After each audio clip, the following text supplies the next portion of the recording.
And welcome to a very special episode of Caught in the Web. I'm Sarah Rizzo. I'm the digital team here at News 10, and I am joined by three of my wonderful digital producers, Jackson, Christina, and Abby. How is everybody? Pretty dandy. Good. I'm also good. I feel like you've said dandy before. I know. I was sitting here leading up to it, and I was like, I don't got a good one. And I said Mary last week already, so. Can't Check say out again. thesaurus.com. Yeah. I've tapped it. I've tapped it a lot. You've tapped it? There's only so many ways to say good. Yeah. But like I said, special episode of Caught in the Web. This is a special hour-long episode. This is also our final episode of 2025, so I thought that we would all go over some of our favorite stories we've written this past year. And there's some good ones in here. I've personally vetted them. No. Everyone sent me their favorite stories, so we'll put that together. So first, we've got a list of Jackson's top 5 favorite stories. Apparently, you nailed it down to like 20. Yeah. I just kept going through and seeing, we write so many articles every year, and I just, I got down to like 20, and I was like, hey, this is pretty concise. And then I was like, oh yeah, we have to get it into an hour though, and there's other people. So 5 made the cut. There was some honorable mention to the one that did not make the list was Star Wars Episode 3 doing a rerun in the theaters. But these are my favorites. Other than that, I would say I'm gonna go with maybe my favorite story of the year. Maybe even my favorite story I've ever written here at News 10 in my 2.5 years or so here. Remembering Ozzy Osbourne's performances around the capital region. So, over the summer, on July 22nd, Ozzy Osbourne passed away. The Prince of Darkness left us this summer, and if you followed the show for a while, you know that I'm a musician myself and a singer, and Ozzy has always been a big influence on me, not just as like a vocalist, but also as a lyricist, and also as a front man, and also the music that both of his big bands, kind of produced, both Black Sabbath. Black Sabbath was my favorite band, period, for so many years, and they're always going to be like in my top 3 or 5. And then Ozzy's solo stuff as well. So him leaving Earth, as we like to call it, was a big hit to me. Fun fact, they also used the original name of Black Sabbath, how ironic, was Earth. Really? And I instead of saying Earth, I said Earth. Cut it. So when he passed away, I just kind of wanted to take a look around at the times that he had come around to the area, and I found that there was the Prince of Darkness popped into the capital region a decent bit throughout the years. I counted. Maybe there was a secret show I didn't know about, but 14 times at least he was in the capital region between the Glens Falls Civic Center, now the Harding Mazzotti Arena, the Palace Theater, Saratoga Performing Arts Center, the RPI Field House, and at the time the Pepsi Arena, which is now the MVP Arena. Yeah, I mean he's just the man, and I don't know. I'm grateful that I was able to see him one time in concert. I saw him at Mohegan Sun with Black Sabbath specifically, like 4th row center, and it's I'm gonna say a top 2 concert all time for me. It was everything I wanted it to be, even when they were like a little bit older. And so yeah, it was a fun time to just kind of go through the annals of the last several decades and seeing when he came and rocked it out in the capital region. So yeah, it felt it was personal to me. It was personal to like my music, and it also was local history in a way, local music history. Yeah. So it was a little bit of a longer article because I also just yapped about here's a little bit about Black Sabbath, here's a little bit about the different people he played with Ozzy Osbourne, and so yeah, that one will always have a special place in my heart. Yeah. R.I.P. Oz. R.I.P. Yeah, that was a good article. Thank you. I have a question for you about it. I mean, you said that you were going back through like decades. Was it hard? Was it hard to find some of the shows, considering like maybe they might not have been like that available on the internet? You know, Sarah, right off the bat, kind of pointed me in the right direction, and it had been pretty well chronicled on like the Ozzy Osbourne website. Had like a whole list of like past tours, and had like the dates for basically every tour on those dates. And so I just went through every single tour on the website and was like, Albany, Glens Falls, you know, and just kind of SPAC this year, you know. So that was fun too, just kind of and to, you know, it's like I was doing like a word puzzle of like, oh, Pepsi Arena. I know what the Pepsi Arena is. It is no more, but you know, I know what it is. And so just seeing stuff like that was also a fun little nostalgia trip. So yeah. Yeah. That's Super that's Oz. That's Ozzy. That was good. Thanks. Yeah, I appreciate it. So I guess just rolling right along. This is my time. This is my Jackson's time. some of my stories throughout the year. One of my other favorite ones was the lineup this year for the 2025 Alive at 5 concert series in Albany. So this is always like I would say one of the bigger concert stories every year, like on the website. It's a big, you know, obviously Albany is pretty central to our news, and you know, concerts, music, free music series, like those are always popular. But Alive at 5 is always one of those ones where they get, you know, some names, some you know bigger names that is not just, you know, like a regional act. We all love our regional acts, but it's nice to see, like, you know, at those big kind of summer concert events having like a bigger band kind of pop up. And so Alive at 5 usually hosts that, and so it's one of those stories in the newsroom where it's like, you know, everybody wants to try and dibs the Alive at 5 lineup when it comes in. I was lucky enough to get it this year, and you know, it was a good time. You know, to see the excitement that the post kind of drummed up. But the reason that this is on my top 5 this year is I wrote this in the end of April, and Alive at 5 runs from June to July, and months ahead of time, it just so happened that without my knowing that one of the first shows in the Alive at 5 series this year was Queensryche, which is a great rock metal band, and their opener was a band named Gozer. And you know, little did I know that a few months later an opportunity would open up for me to join Gozer, and now I'm in Gozer, and have been for a few months. As I was very honored to have a little special of our new single that we put out together back in the end of October, Monolith. And yeah, we've had a bunch of shows since. We're writing some new music. We're working on a new record, and it's just, I saw this, I was looking through my old stories this year, and I was like, man, it's crazy that I wrote about this band, and then, like, you know, it would just roll around later. And I realized looking back too that I had actually written about them before, because they had won a Extreme Music Award as well. Wow. So it had been there in my life. I knew them, you know, when the name popped up, I knew right away who they were, and a friend of ours had kind of connected us. And so, you know, it's a big concert series, but that little connection, that little nugget in time ahead of time, future Jackson will come back to this article and go, ha, look, it's Gozer, and now I'm in it. So yeah, that's a special one for me. 2025 Alive at 5 lineup. So maybe next year, one of us or you will be writing about you being in Alive at 5.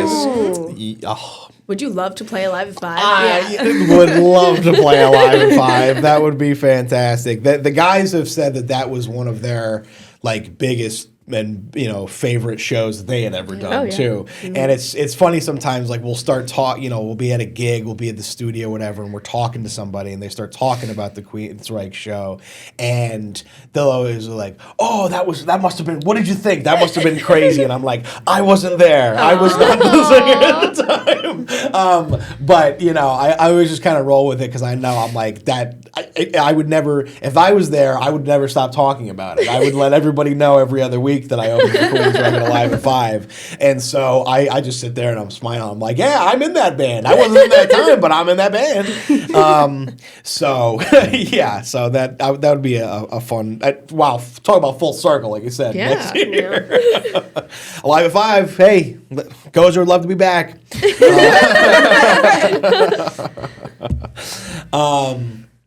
So yeah, that's my second one. My third story that I liked a lot this year was the Chance Theater in Poughkeepsie returning in a new era. So anybody who doesn't know, the Chance Theater had been around in Poughkeepsie for decades, and really was one of like the bigger names, I think, for a while in concerts, really, and big names coming to the 90-minute radius of Albany. They really had some big bands there in their time. I believe Ozzy had popped over there or had been seen there before, and I don't have it right in front of me, but the article here that I wrote had all sorts of big names that had come through the Chance. And I had been to the Chance a bunch of times for shows. And a couple years ago, basically they had started their close down, and the Chance closed its doors for a while, and it was a big it was a sad moment seeing that. For a lot of people who are in the area that went and saw concerts there. And so they has since reopened, and there's kind of like a new vision for it. Now it's turned into like an arts career academy. They have, training in stage production, music production, arts management, and they do, from what I understand, they do have like an occasional like showcase and performance there. So I like that a big historic music, venue like that, while not directly what it once was, is still connected to the arts and the scene by kind of like cultivating the new generation of a show is always put on by a performance of musicians, but there's a lot that goes into it, and the sound production, the stage production, the booking, the person who keeps the lights on at the theater, like it all kind of comes back around to that, and so I like that in a way that the Chance is kind of helping carry the torch along, even if they're in a different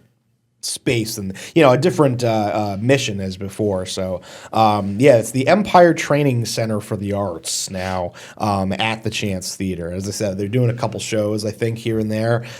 So that was just kind of like a bow for me, because I had written about their closing a couple of years ago, and I wrote about like their last couple shows that they had there, and then it was kind of like, boom, the Chance is dead, and then like a year or so later, the Chance is not dead. It's just a sequel.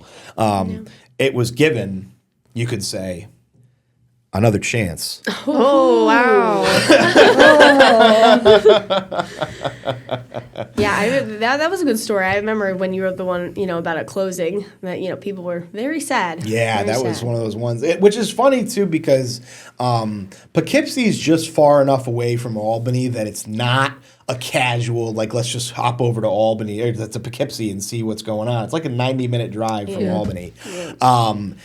But you would go. People would go because they would have really good bands playing there. And 3 hours round trip, for a great concert. I don't think anybody's really going to argue when it's a band that they love. Yeah. So it was just far enough that you'd go, oh, you know what, maybe not every time, but like when that one band that was special to you to come around, you'd already be halfway there, going to Poughkeepsie to the chance. So And I think that's the best case scenario for this because, like, I feel like when like historical venues close, it's kind of like, I don't know, I get kind of nervous about it because I'm like, well, what if it just falls into shambles or it reopens as like a McDonald's? yeah. So I don't know, to see it open back up into something that's like, again, like you said, like in the arts and also like something useful and productive is really nice. Totally, that's a great point. Yeah, like you said, there was a little disappointment, I think, from some fans of the place when it wasn't just initially going to be, yes, we're back with full concerts and big bands,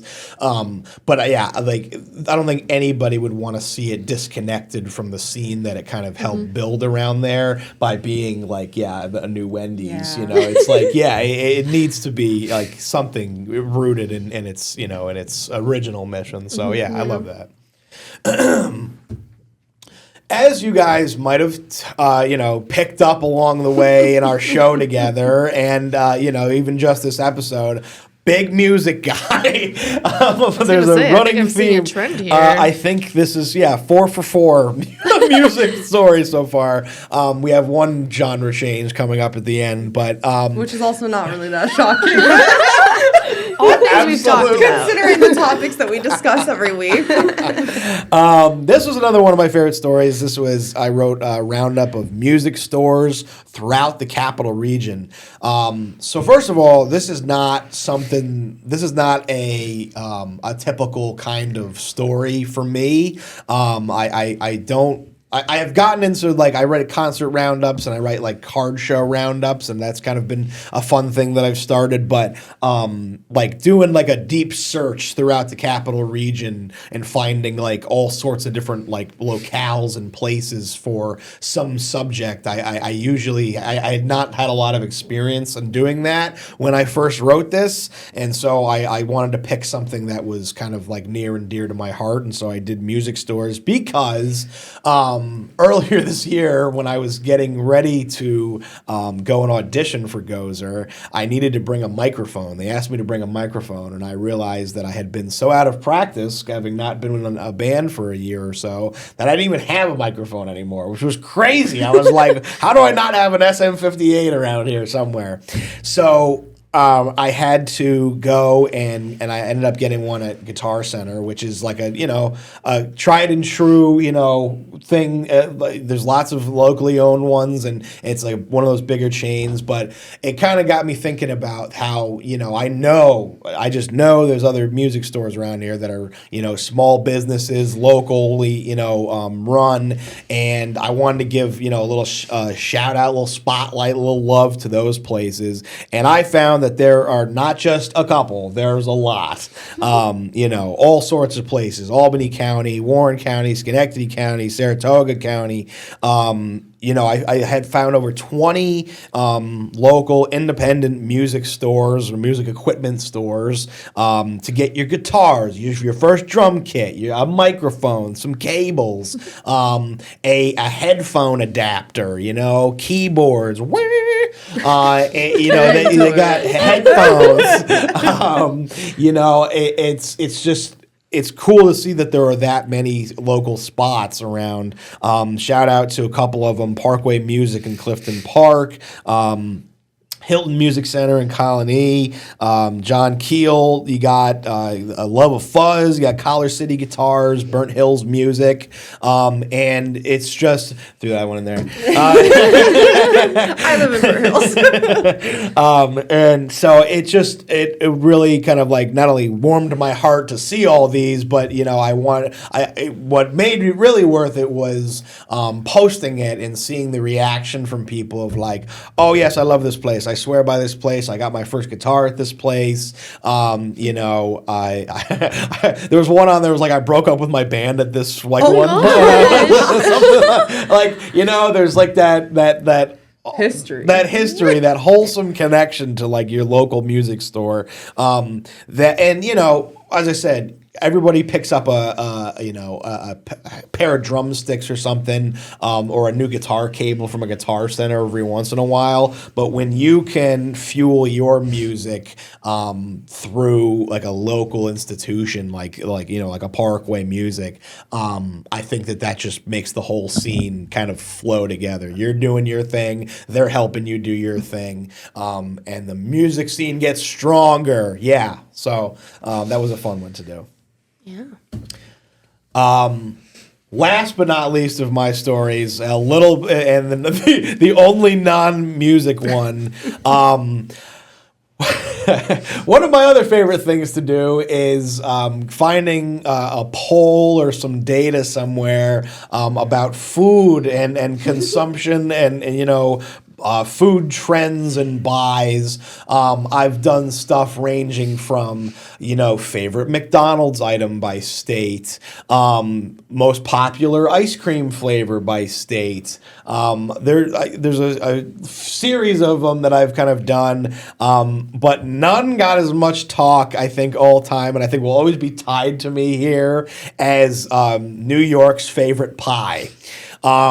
So this year I ended up writing the sequel to that article, but the original was I'll have to go and check. It was from the poll was done by maybe Mixbook, and this was, I believe, last year I wrote that New York's favorite pie, according to their consumer data, was grape pie. Yes. And that was the kind of H-bomb in the newsroom. That everybody was like, what? What is grape pie? I've never heard of grape pie. How can grape pie be the number one consumed pie in New York? I won't regale you with all the details, but long story short, a grape pie is like Concord grapes kind of processed into a pie crust, and it's popular like in the Finger Lakes region where those grapes are kind of grown. So that was, at the time considered like the New Yorkiest pie, and there was a lot of people that were, kind of baffled by this information. I've never seen or heard of a grape pie. How can it be the favorite? So that was a fun little story. But this year, I thought it was fun that there was some new data that had come in from it. I'm sure a little different of a poll source, but. This article was called Pie Day 2025, Revisiting New York's Favorite Pie. Pie Day celebrated on March 14th for pi, the long math number. That'll out me as a big mathematician to the audience. Pi, the big math number. So when Pie Day comes around, PI that is, pies are kind of often like shared around like, hey, it's Pie Day, get it? Haha, pie. I've since found out that actually pie the dessert has its own separate day from March 14th, which doesn't sit well with me. I think they can just kind of like share that one. I thought that was part of the fun.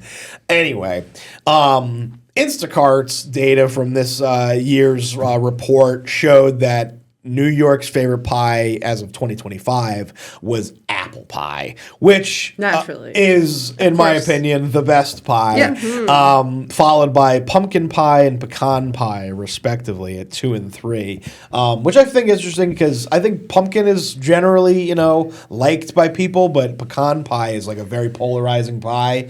So I was surprised to see that in the top 3. Notice what was not in the top 3, which was grape pie.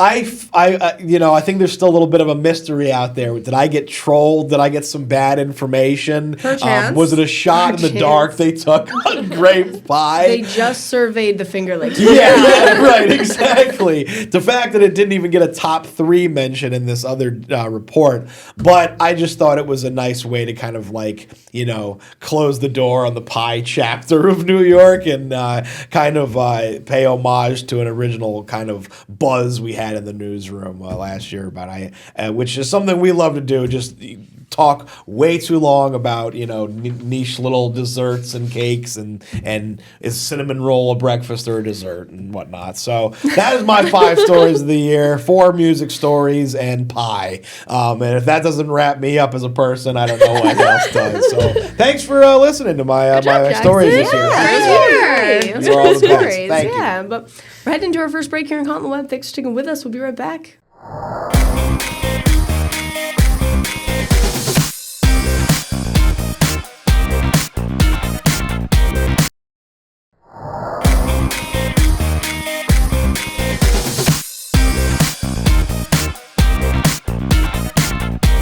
Hello, welcome back to Caught on the Web, end of the year special, as I like to call it. We have some of Christina's favorite stories right now. You want to talk about those? I'm a little nervous. I don't know why. Well, we'll start with, I started here about almost a year ago now, and I think this is one of the first stories I ever pitched myself, was local library services that you may not have known about. I mean, obviously, you can borrow books, you can borrow like audiobooks and movies, you can use computers, but a lot of libraries in the area also offer like drum rentals, they have podcasting equipment. The Albany Public Library, for example, has like a whole creative lab where you can use 3D printers and sewing machines. They have a bike repair station. So for the story, I just went through basically all the public libraries in the capital region and tried to see what unique offerings they had. And I think I've spoken on here about the show about it, that I love the library. Although a couple months ago, I did discover that I didn't actually have a library card, but I do now. So I just think that was fun. I feel like public libraries are a little underrated by a lot of people. I actually saw a Facebook comment a couple weeks ago on, I don't know what it was on, but someone was like, who even uses the library anymore? Who reads? And I was like, that's crazy. That's a crazy thing to say. Yeah. But just going through and like seeing all the different services that public libraries have to offer, I mean, I don't know, it just made me feel so grateful for the things that we have, and so grateful for librarians who just, they keep the world going around, I feel like. Shout out librarians. Shout out librarians. Yeah, and it's like you said, it feels like it's something. It's a carryover from a different time, the library, in a way that we're going away from, that we should really be rushing back toward, I think. Oh, yeah. Especially if I can use a 3D printer and make minis. That would be awesome. There's also a lot of the libraries have like seed libraries, so if you ever want to get into gardening, they just like give out free seeds. Get out of here. Yeah. No, it's so cool. I look at your own local library. Most of them have something, so shout out to our local libraries. Shout out. And then I did a couple of other stories for National Dog Day and National Cat Day. I don't even know how much traction they got from like our viewers, but I had a lot of fun putting them together. I think we had talked about it on the show actually. And basically for National Dog Day, I asked everyone in the newsroom to send me like their dogs, and then the same for National Cat Day. For National Dog Day, I got dogs from Abby, Sarah, and Jackson. She also asked for a fun fact, and when I gave my fun fact about my dog, she said, "You mean like a normal dog?" Yeah. I was like, okay. She was like, Bella Sorry, loves she doesn't know how to treats. fly a plane like Snoopy. Like, I don't know what to tell you. I sent the article for National Dog Day to my family, and my mom got back to me, and she was like, why is our dog the only one sleeping in all of the photos? And I was like, because that's his favorite what he thing to do. Landon. No, but it was so cute seeing everyone. Like, everyone got so excited to send their pets, and I was so excited for National Cat Day because I did put my cat first in the slideshow because course. obviously. Bias! But no, that was so fun. And just seeing everyone's pets. I mean, I feel like it's a really easy story to just like make everyone happy. And it was just so fun to put together. So that was one of my favorites love of pets. the year. I was Me in too. both stories, by the way. Yes, you were. I have a full zoo at home. But no, super fun stories. I love those. And then another fun story that I did was there was a tiny bookstore that opened at the Fisher Ferry General Store in Clifton Park. It's called Fables at the Ferry. And I kind of have a personal connection to this one, so maybe that's why it's one of my favorites. One of the founders, Indiana Nash, I've worked with her before, and she's very nice. So just when I worked with her, we would like talk about books, and I always knew that she had a love of reading, and that was like something that we bonded over. So to see that she was starting this little miniature bookstore was just really nice to see. And it's a really cute story. They founders Indiana Nash and Caroline Murray, they've been friends for almost a decade, and they've always been talking about how they wanted to open like a bookstore cafe or a bar. But they like thought it was just like wishful thinking.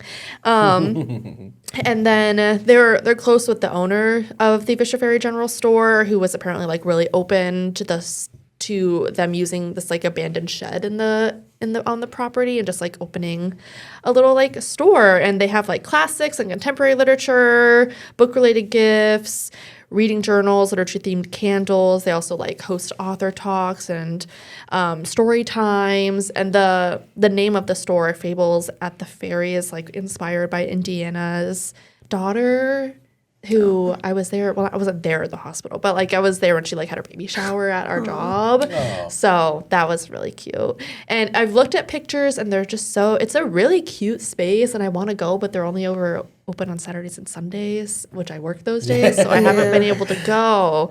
But if you guys go, let me know how it is. I think it's so cute, and I just love cute. books. And Fables of the Ferry is a great name. Indiana Nash is maybe one of the best names I've ever seen in my life. That's an awesome name. No, she's great. And I don't know, you guys should go. I want to try to make a trip at some point, but we'll see. They have tiny books? Yeah. Okay, cool. Yeah, obviously. They don't. And then my final, I was telling everyone that this was kind of hard for me to like narrow this down. So this isn't my final favorite story of the year, but for the one that I'll be sharing today. A North Greenbush student had competed in the Scripps National Spelling Bee. When was this? In May. She was 10-year-old Krisha Agrawal from the Woodland Hill Montessori School, and she competed against 242 other spellers from across the United States. So smart. She's from Loudonville. She's the first student from her school to reach the National Bee, and she won her school spelling bee and then won the regional spelling bee, and then that sent her to the Scripps National Spelling Bee. She unfortunately didn't make it past the first round, but I did get the chance to talk to her, and she was so smart and just so like well-spoken. I mean, I don't remember being that well-spoken when I was 10 years old. Yeah. We talked about, like, her studying habits. She was very, like, astute. She told me her favorite animal was, like, an elephant. She had read like, 200 books last year, and I was like, that's crazy. When you don't have a job. Well, it's easy to do that. But she... But I remember when she competed because we actually had it on in the newsroom. We were did. We were all cheering for her. We were. No, she's so smart. She told me her favorite word, or her like. I asked her what was the hardest word that she can spell, and she told me. Hopefully, I can get this to work. Ultramicroscopic silicovolcanoconiosis. Wait, I'll play it one more time because I think I cut off. Pneumino ultramicroscopic silicovolcanoconiosis. I don't even know what that is. What does that mean? Google says it's an invented long word said to mean a lung disease caused by inhaling very fine ash and sand dust. I got it right now. It's A-N-E. No. And I wanted to include it in my story, but I didn't know how to spell it, so I didn't. I should have asked her. I was like, hey, can you spell this since you apparently know how to? I feel like that's a fun word, but it doesn't have a fun meaning. Kind of a sad meaning. Yeah. No, but it was so fun to talk to her. And I feel like interviewing children and students is like one of like a really fun perk of the job, because I don't know, sometimes they're nervous, but then sometimes they're just so fun to talk to. They just gotta say anything. So that was a really fun story, and it reminded me of the days when I was in 3rd grade and I got into the spelling bee. I misspelled piano. Which was funny because I played piano at the time. I went up there and I said Paino. Oh, man. And then I buzzed me and then I almost cried. I did cry when I got disqualified from the spelling bee in 3rd grade, so you did better than I did. I won my 1st grade spelling bee. Wow. I know, I spelled because correctly. Yes. So, but those are all really good stories, Christina. Thank you. All really good No, stories. it was fun. Good year. Sweet. That'll bring us to your next break here on Caught on the Web. Thanks for sticking with us. Be right back.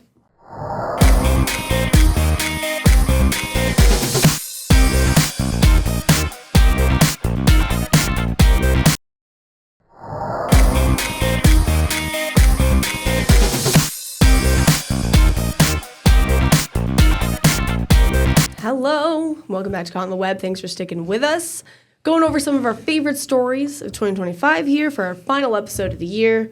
It's Abby's turn. Yes. Abby, take it away. So I wrote a few stories about animals this year. I love writing stories about animals, especially when they're happy. They're not always happy, but I like when they have a happy ending. And this one does. This is about Lavender. She was a little pit bull, little baby. So the Mohawk Hudson Humane Society had rescued her after she had her ear intentionally cut off in Schenectady. And she was really underweight. This was back in March, but they provided an update a couple months later. She is happy. She's thriving. She was ready to be adopted. I should check in and see if she has been, but I feel like we would know at this point. But she looked so happy in those pictures. She looked so playful.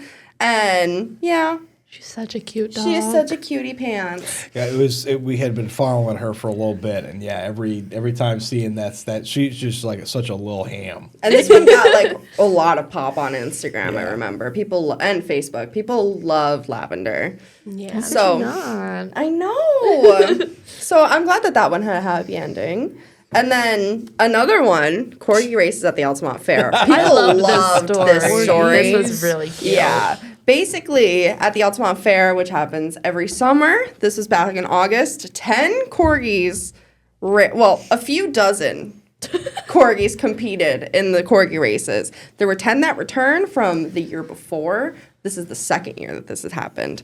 And a corgi named Milo ended up winning. There was also a corgi named Abby who was really old, right? Did she compete in the Alta? She competed at the Saratoga race The Saratoga one. I don't Yeah. know if she was at this one. I remember there was this corgi named Abby. That's all Wasn't I she the remember. one with the wheelchair? Yeah. Again, she didn't win, but she won. She won in our hearts. Yeah. I believe the phrase somebody used was "she came in last." I think I somebody think said I that. did. Yes, she came in last, but she got the biggest cheer. Yeah, kind of. She was so happy. And the corgi races were emceed by sports director Griffin Haas, which is He did lovely. such a good job. Yeah. He did a really good job at it. with it. The quotes he got from the corgis, man. Oh yeah. I'm like calling a corgi race, man. I mean, Yeah. that's They're so cute with their stubby little legs and their attitude. Yeah, so yeah, this was the 2nd year. I actually remember writing the article the 1st year, and I talked to like the person who brought the corgi races to the fair, and she was like, I have 2 corgis and I love them, and like, yeah we're doing this. I love stuff like this because I feel like it just really brings together dog lovers. If you're a dog person, you are ride or die for your dog. And I feel like especially corgi lovers, they're very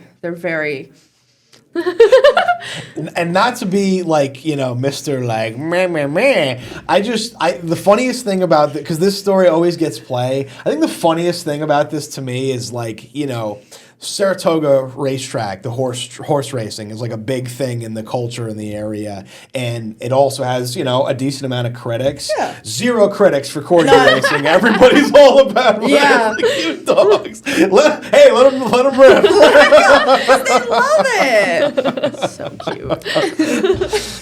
Another one of my favorite stories was mainly because of the pun that I used in the story. I sat and thought for a minute about this one. It was the Hudson Valley Garlic Festival in Saugerties. Yeah. It was Vampires Beware. I did another garlic festival as well, and it was something Oh, I remember. clove. You're gonna clove You're this. gonna clove this. I just really enjoy when I can put a piece of my humor in the story. But the Hudson Valley Garlic Festival was in Saugerties at the end of September. It's been around for over 30 years. It has garlic farmers, food vendors. I bet it smells great. Oh, yeah. I am a garlic girl. I love garlic. Every time I have garlic breath, it's garlic gate in my household. Like, that's what we call it. It's always garlic gate. I think there's not a day that goes by that I don't eat garlic. So I just love it. I was just going to say the only festival you can smell from a mile away. Exactly. And I think it should be that way. Another thing that you should know about me is I love Legos. Woo! Love Legos. And the largest Lego art display ever came to Schenectady this year.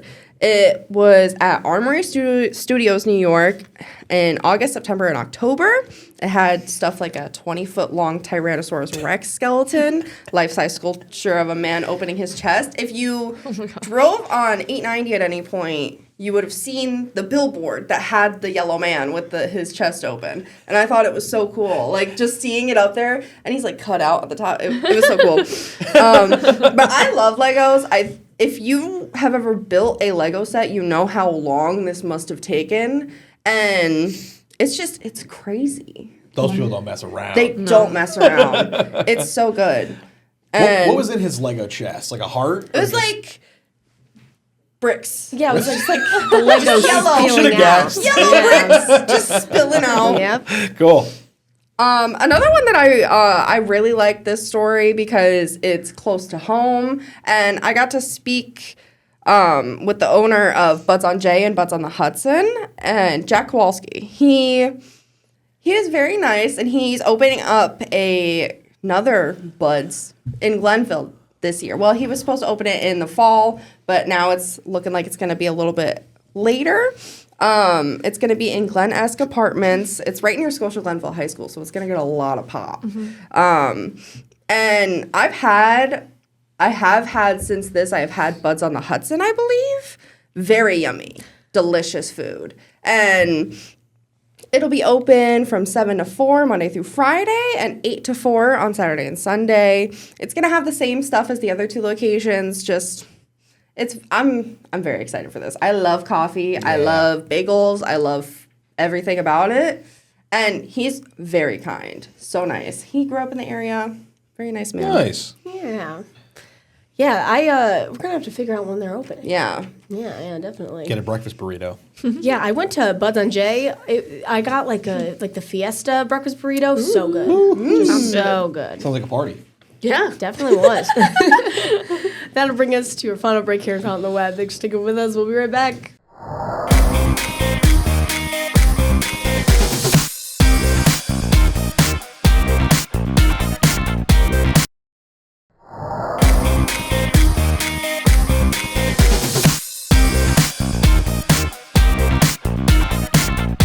Hello, welcome back to Caught on the Web. So we're winding down here. Again, end of the year special, hour-long special. Some of my stories I wrote this year.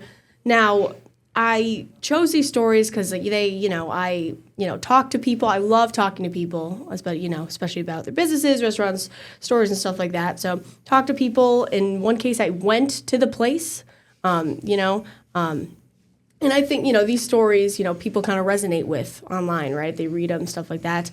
The first one was Curver Cream in Colony under new ownership. So the previous owner, Cheryl Apple, I actually called her up on the phone. So Cheryl Apple is married to Albany County Sheriff Craig Apple. Wow. Yes, and I messaged Craig Apple. I'm like, can I have your wife's number? And she's like, here it is. So I called up Cheryl. She was so nice. Her family has owned it for 44 years. And then she gave me the number of one of the new owners, Dave Hostig, and then it's also owned by Mark Wagner. Hostig also owns Normanside Country Club over in Delmar, and then Upstate Wine and Liquors, also in Delmar. He also part-time owns a cannabis dispensary, but I talked to him as well, and he was super excited to be taking over the business. And they opened for, this was in February when the ownership change was announced, and they opened for business in mid-March, and they closed for the season in September. So I don't think they made many changes. Did you go to Curver Cream? So Curver Cream, I have been going to since I was getting out of T-ball. I have it is like a 60-second drive from my house. This is my ice cream shop that I have always gone to, and I have been since the new ownership taken over. Got all the same good recipes, and they even started bringing in some like new items, started popping, expanding the menu a little bit. So yeah, it seems to be in good hands. But yeah, Cheryl and the fam who have owned it for a long time, they're the best.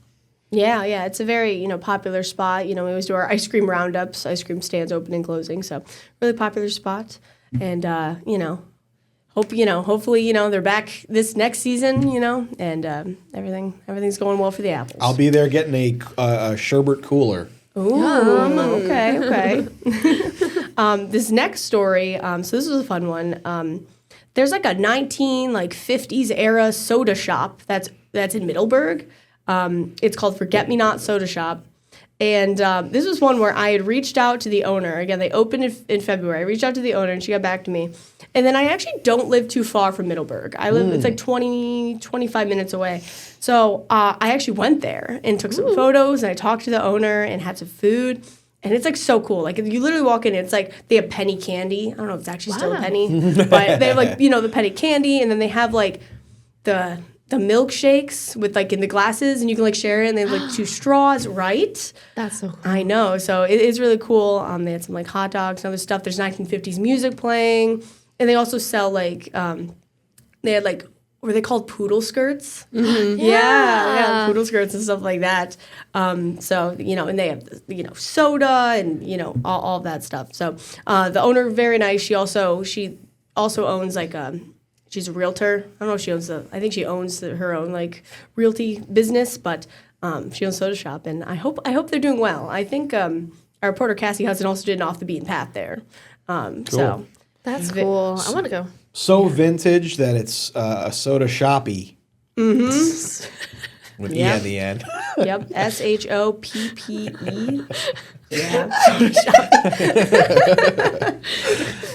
Oh man. So that was a really fun one. And then this last one is actually about new ownership of the Wilton Mall. Now I grew up in Saratoga County, so I used to hang out at the Wilton Mall like all the time, like in high school, to the point where it's like maybe they should have kicked us out. But but no, I'm kidding, kind of. Mesa Rich sold the Wilton Mall to Faraz Khan. So Faraz Khan also owns Clifton Park Center Mall. And then he also, more recent development, owns Westgate Plaza over in Albany. Okay. He owns them all. He owns them all. Sorry, I'm done. No one else. It's like, please, everyone, find that funny. So new ownership took over in March. He's really working to bring back life into the mall. He has like several tenants lined up. I don't know if any have really opened since I talked to him. I know there's in the food court, there's a new pizza place, and there's a new Saratoga dessert bar, I think it's called. Yum. Nice. I don't live near the Wilton Mall anymore, but like I want to go. Like they look like they have some like really yummy treats there. Guarantee you they don't have cinnamon rolls. $100 on it. Go ahead. Judge, like, All right, now I'm done. Sorry. I'll look and get back to you. But yeah. Something got really hostile in here. Oh, having a time. So yeah, he's working on bringing some new tenants, including some national outlet realtors, restaurants, coffee shops. I know the Wilton Mall, they also had like Mesa Rich was working on like some like mixed use like apartment development, kind of developing the mall to like make some apartments attached to the mall kind of thing. So I think Faraz Khan is still like working to do that, but he's it's going to take a few years especially because he wants to breathe back in like the businesses, right? So just a really, really cool story. I've spoken to him many times. I was actually really shocked when I called him about the Westgate Plaza story. I don't know if people save my number, right? So when I called him, he answers his phone. He goes, "Oh, hey, Sarah, how's it going?" And I'm like, "Oh my God, hey, we're best friends now." Yeah, but no, really, I like that story a lot. A lot of people, It's a big spot around there. Oh, yeah. Yeah, and that's the thing. People are like, "Oh, malls are dying," right? he's really trying to bring back that life. And that's, whether you agree malls are dying or not, like, businesses sometimes don't always thrive there. Yeah. That's kind of thing. But, if we, we want to bring back that life in there. Still pretty packed when I go to the mall. I'll tell you that, yeah. Well, I mean, if you look at Crossgates or Colony, Yeah, they're the bigger malls malls. every time I go. Yeah, go there at Christmas time. Tell me Yeah, malls are yeah. Oh, dead. yeah. Cheesecake Factory, try getting in. Yeah. You can't. I haven't seen a booth of P.F. Chang's in 20 years. That's the end, guys, for the Wow. year for end 2025. This was episode 23 Wow. on the web. We Wow. started in July. That's That's wild. crazy. We hadn't missed a week. We had not missed a week Boom. since we started. Yes. Consistency. Yeah. Consistency. Yeah, Our but News 10 wrapped. Yeah. Spotify Yeah. wrapped News 10. Yeah, and as always, if you want to read any of our stories, news10.com. Find them there. Yeah. Any other closing thoughts, anybody? It has been an incredible journey with you all. It has been a wonderful ride on this show. I know we'll be back next year, but yeah, it's been a special one. This cast right here has always just been, I know we have a little bit of a rotating situation sometimes, but I feel like us four have been the heart of this show, and it's really just been a fun year with you all. So yeah. thanks. Yeah, Thanks for letting me yap. definitely. But again, I hope everyone has a very wonderful holidays, New Year, and we will be back next year. Trust. Yes, we'll be back. Indeed. All right. Bye, everyone. See you next year, Spiders!